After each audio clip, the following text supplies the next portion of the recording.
Tension remains high in the Kipkaren area of Eldoret City after locals held demonstrations into the questions of for the better part of Thursday of allegations that a police officer from Yamumbi police station had caused the death of a 25-year-old man, Ali Abdi. Residents said Abdi was last seen in the custody of the police officer only for his body to be retrieved from the Sosian River 5 days after his arrest. And as Kamau Mwangi now reports, 10 demonstrators will spend the night in police custody following the protests.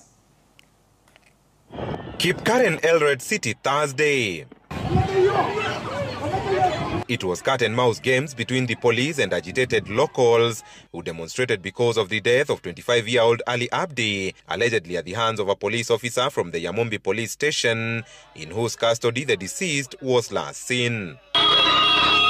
Ali's death sparking anger among residents after his body was found floating lifeless on River Sosian on Sunday. Mama moja akatuambia niliona mtu akipita hapa, mwili ya mtu ikipita na imaji. That exact time when hiyo incident ilifanyika vijana wakikimbia. It was around saa 7. Saa 6 saa 7 hapo hivyo. That means huyo kijana wetu haliuliwa kwa maji.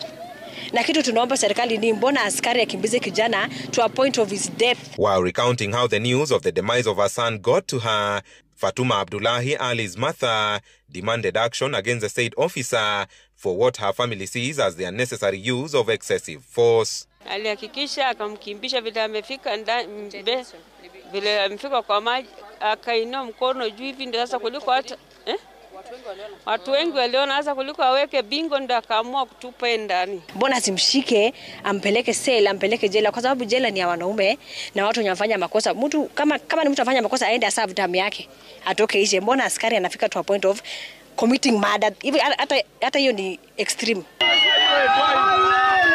The residents' outrage worsened by the disappearance of Samuel Ngoko, a man said to have witnessed the incident and who has been missing amid reports that he was taken away by people believed to be police officers in an unmarked vehicle. Tumemtafuta kila mahali.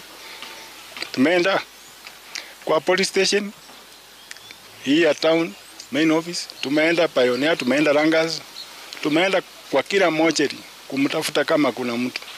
Hasa tumeshindwa. Kijana yetu Osamia ako pande gani? 10 protesters will spend the night in police custody after they were arrested in the demos, with tension still palpable in the area. Kamau Mwangi, Citizen TV.